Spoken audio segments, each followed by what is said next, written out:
как у вас настроение? Как оцениваете по 10-бальной шкале? Настроение отличное, только немного уставшее, так как мы с ней очень долго записывали людей. Из-за этого несколько выгорели и сил уже не остались. Корпоратив оценили бы на 10 из 10, потому что все очень классно организовано. А что больше всего понравилось?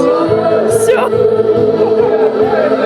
Чего бы хотели добавить? Может быть, чего-то не хватило? Релакс-зоны, чтобы вы отдыхали, восстанавливались? Да. Было бы здорово, если бы добавили зону для отдыха, там, где можно было бы тихо посидеть, отдохнуть от громкой музыки, например.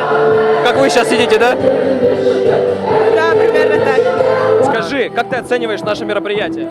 Я считаю, что это от 1 до 10 11 по крутости мероприятия и от 1 до 10 это 12 по зажигательности танцев. Слушай, чудесно. А что тебе больше всего понравилось? Конкурсы однозначно. Так, а ты участвовал в конкурсах? Конечно, я спел «Седую ночь». О, молодец, слушай. Как оцениваете мероприятие? Супер! Все прекрасно. А что не танцуете тогда в этом случае, раз все прекрасно? Мы устали просто. Устали танцевать. Вот водички отошли попить, сейчас обратно пойдем. Ну все, давайте я за вами слежу, чтобы обязательно танцевали до конца дня. Как тебе наше мероприятие? Очень нравится. А что больше всего понравилось? Татарская музыка. Мне очень нравится это мероприятие, зажигательно, классно, весело. Так, а что больше всего понравилось? Больше всего понравилось караоке, когда пели песни. Как твои дела? Все хорошо, все нормально? Так, расскажи, как тебе это мероприятие? Ну да, в целом все нравится. А что тебе больше всего понравилось? Караоке запомнилось. Хотел поучаствовать, жалко, что не успел. Я обязательно скажу организаторам, чтобы они второй тур сделали специально для тебя. Как ты оцениваешь наше мероприятие? Прекрасно, 10 из 10. А что тебе больше всего понравилось? Так, я думаю, караоке очень было интересно, забавно. Биюлер инде, биюлер. Их казах было. Так, а ты участвовал в караоке? Конечно. Молодец. Нужно выбрать песню, мы выберем сначала желтые вот именно песни из этого списка. Желтые по одному участнику и серые команды. Выбираем песню, на экране будет песня сама, соответственно, слова песни, и нужно будет танцевать одновременно. Будет задание для танцев.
Дорогие друзья, последние минуты вечеринки. Вечеринка подходит к концу. Эта вечеринка прошла невероятно здорово. Все было очень здорово. Музыка, подарки, классные выступления, классные артисты. Большое спасибо всем тем, кто пришел сегодня. Мы искренне рады вас всегда видеть. Мы благодарим вас и любим вас. Надеемся, что Новый год принесет нам много позитивных эмоций и всего самого наилучшего. Всех с Новым годом! Всех еще раз с наступающим новым 2025 годом. Всем спасибо, кто посмотрел это видео. Обязательно подписывайтесь на наш канал, приходите в штаб Татар на наши живые встречи, чтобы познакомиться вживую, зарядиться этой прекрасной позитивной энергией и вместе быть в новом 2025 году.